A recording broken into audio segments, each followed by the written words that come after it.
Assalamualaikum warahmatullahi wabarakatuh. Pemirsa Embun Sahara MS Ikhwanal Kiram rahimakumullah.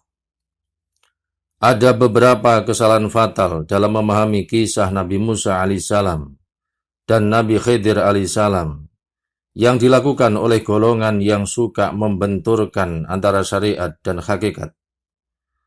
Golongan yang suka menyepelekan serta merendahkan ilmu syariat dan lebih mengunggulkan ilmu hakikat.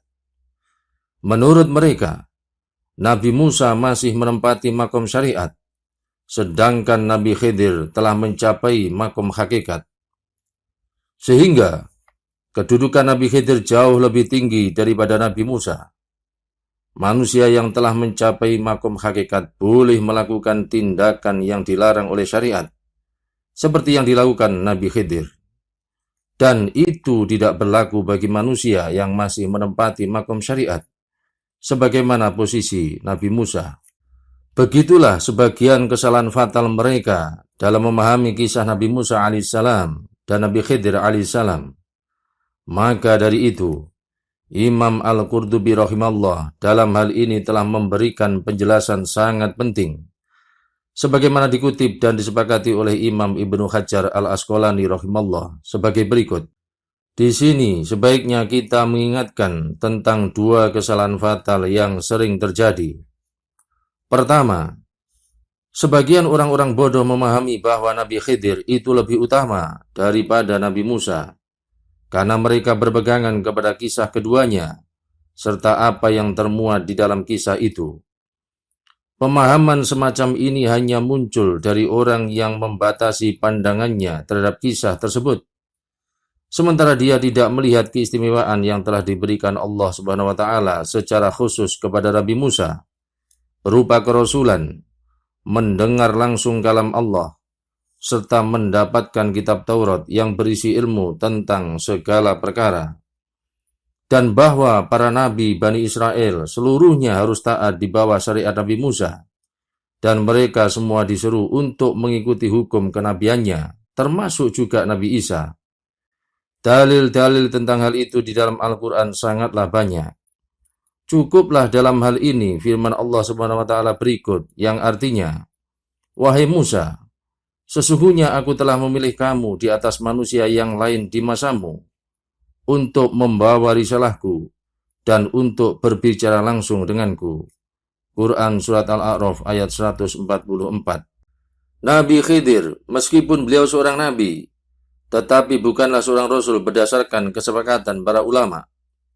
Sedangkan rasul itu lebih utama daripada nabi yang bukan rasul. Seandainya saja kita terima pendapat yang mengatakan bahwa Nabi Khidir adalah seorang rasul, maka tetap saja kerasulan Nabi Musa lebih besar dan umat beliau juga lebih banyak. Sehingga Nabi Musa adalah lebih utama daripada Nabi Khidir. Maksimal, posisi Nabi Khidir adalah salah satu di antara nabi-nabi Bani Israel, sedangkan Nabi Musa adalah yang paling utama dari mereka. Jika kita katakan bahwa Nabi Khidir bukanlah seorang nabi, namun beliau adalah seorang wali, maka posisi Nabi tentu lebih utama daripada wali. Ini merupakan hukum yang telah dipastikan baik secara akli ataupun nakli. Sementara orang yang bersikap menyelisih hukum ini adalah kafir. Karena hal itu adalah perkara yang telah diketahui secara pasti dari syariat. Kisah Nabi Khidir bersama Nabi Musa hanyalah sebagai ujian bagi Nabi Musa, agar beliau dapat mengambil pelajaran. Kedua, segolongan kaum zindik cenderung menempuh sebuah sikap yang berimbas meruntuhkan hukum-hukum syariat. Mereka mengatakan, sesungguhnya dari kisah Nabi Musa dan Nabi Khidir itu dapat diambil kesimpulan bahwa hukum-hukum syariat yang bersifat umum itu hanya berlaku khusus bagi kaum awam dan orang-orang bodoh saja. Sementara para wali dan golongan khusus tidaklah memerlukan nas-nas syariat tersebut. Namun, yang dipentingkan atau dijadikan acuan dari para wali itu hanyalah apa yang terdapat di dalam hati mereka. Tindakan mereka selalu ditentukan oleh petunjuk yang mendominasi bisikan hati mereka, dikarenakan kejenian hati mereka dari berbagai kotoran dan kesuciannya dari berbagai gangguan makhluk.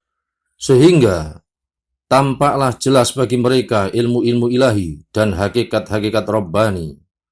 Mereka mengetahui rahasia-rahasia alam semesta dan mengetahui hukum-hukum yang bersifat parsial.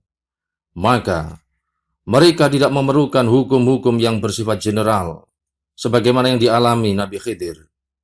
Beliau sudah cukup dengan ilmu-ilmu ilahi yang tampak jelas bagi beliau, tanpa memerlukan ilmu yang dimiliki Nabi Musa. Hal ini didukung oleh sebuah hadis masyhur yang mengatakan, mintalah fatwa kepada hatimu sendiri, meskipun mereka telah memberimu fatwa. Pendapat semacam ini adalah sikap zindik, serta sebuah kekafiran. Karena hal itu mengingkari terhadap perkara yang telah dimaklumi sekali dari syariat. Sungguh, Allah telah memberlakukan sunnah atau ketentuannya, dan merealisasikan keputusannya, bahwa hukum-hukumnya tidak dapat diketahui kecuali melalui perantara para rasulnya, sebagai mediator antara Allah dan makhluknya. Merekalah yang bertugas menjelaskan aturan-aturan syariat Allah dan hukum-hukumnya, sebagaimana difirmankan oleh Allah yang artinya, Allah memilih utusan-utusannya dari para malaikat dan dari para manusia. Quran Surat Al-Hajj ayat 75. Allah juga berfirman yang artinya, Allah lebih mengetahui di mana Dia menempatkan tugas kerasulan. Quran Surat Al-An'am ayat 124. Allah memerintahkan para manusia agar mentaati para rasul terhadap seluruh ajaran yang mereka bawa. Allah juga mendorong para manusia agar mentaati para rasul serta berpegang teguh terhadap apa yang mereka perintahkan. Karena di dalam ajaran mereka itulah terdapat petunjuk.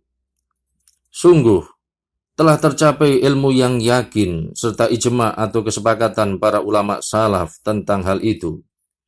Sehingga, barang siapa yang mengklaim bahwa ada jalan lain yang dapat digunakan untuk mengetahui perintah dan larangan Allah selain jalan yang dibawa para rasul, dengan jalan itu dia merasa tidak memerlukan lagi seorang rasul, maka dia menjadi kafir, harus dibunuh, dan tidak perlu disuruh bertaubat. Hal itu merupakan sebuah klaim yang berarti menetapkan adanya kenabian setelah Nabi kita Muhammad SAW. Karena sungguh, barang siapa yang mengatakan bahwa dirinya mengambil ilmu dari dalam hatinya, dengan alasan apa yang timbul dalam hatinya itulah hukum Allah, dan dia harus mengamalkan tuntutan hatinya itu, tanpa memerlukan petunjuk dari Al-Quran dan Sunnah, maka sungguh, dia berarti telah menetapkan bagi dirinya sebuah kekhususan nubuwah, seperti yang pernah disabdakan Nabi SAW, bahwa Ruh Kudus telah meniupkan wahyu ke dalam hatiku. Sungguh, telah sampai kepada kami, bahwa sebagian mereka ada yang mengatakan, aku tidak mengambil ilmu dari orang-orang yang telah mati. Aku hanya mengambil ilmu dari orang hidup yang belum mati. Sebagian yang lain juga berkata, aku hanya mengambil ilmu dari dalam hatiku yang bersumber dari Tuhanku. Semua itu adalah ucapan kekafiran berdasarkan kesepakatan para ulama ahli syariat. Kita selalu memohon kepada Allah hidayah dan taufiknya. Demikianlah penjelasan Imam Al-Qurtubi rahimahullah tentang dua kesalahan fatal dalam memahami kisah antara Nabi Musa alaihissalam dan Nabi Khidir alaihissalam.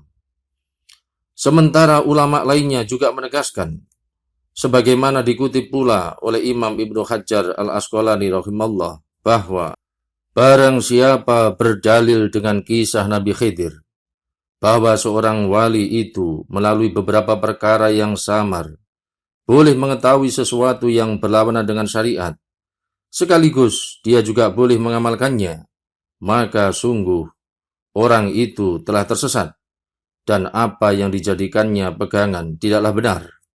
Karena apa yang dilakukan Nabi Khidir di dalamnya tidak ada sesuatu pun yang bertentangan dengan syariat.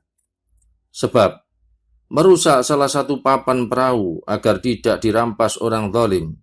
Kemudian jika perahu itu telah ditinggalkannya, maka papannya akan dikembalikan lagi. tindakan itu adalah boleh dilakukan baik menurut syariat ataupun akal. Sedangkan sikap Nabi Musa bersegera mengingkarinya hanya didasarkan pada lahiriah perkara saja. Hal tersebut tampak jelas sekali dalam riwayat Abu Ishaq yang dikeluarkan Imam Muslim yang mengatakan, ketika orang zalim yang hendak menguasai perahu itu telah datang, ternyata ia mendapatinya dalam kondisi rusak. Lalu ia melewatinya begitu saja. Maka Nabi Khidir pun memperbaiki perahu itu. Dari sini dapat dipahami tentang keharusan untuk tidak tergesa-gesa dalam mengingkari perkara-perkara yang belum pasti. Adapun tindakan Nabi Khidir membunuh anak kecil, maka dimungkinkan hal itu berlaku dalam syariat di masa itu. Sedangkan mengenai menegakkan dinding yang hendak roboh adalah termasuk kategori membalas keburukan dengan kebaikan. Wallahu a'lam. Demikianlah pembahasan dalam tayangan video kali ini. Semoga membawa manfaat dan keberkahan bagi kita semua di dunia dan akhirat. Rabbana taqabbal minna innaka antas sami'ul alim. Wa tub 'alaina innaka antat tawwabur rahim. Allahumma inna nas'aluka 'ilman nafi'a wa rizqan thayyiban wasi'a wa 'amalan mutaqabbala wa shifaa'an min kulli da'. Amin ya rabbal alamin. Wallahu ta'ala a'lam bis-shawab. Wassalamu alaikum warahmatullahi wabarakatuh.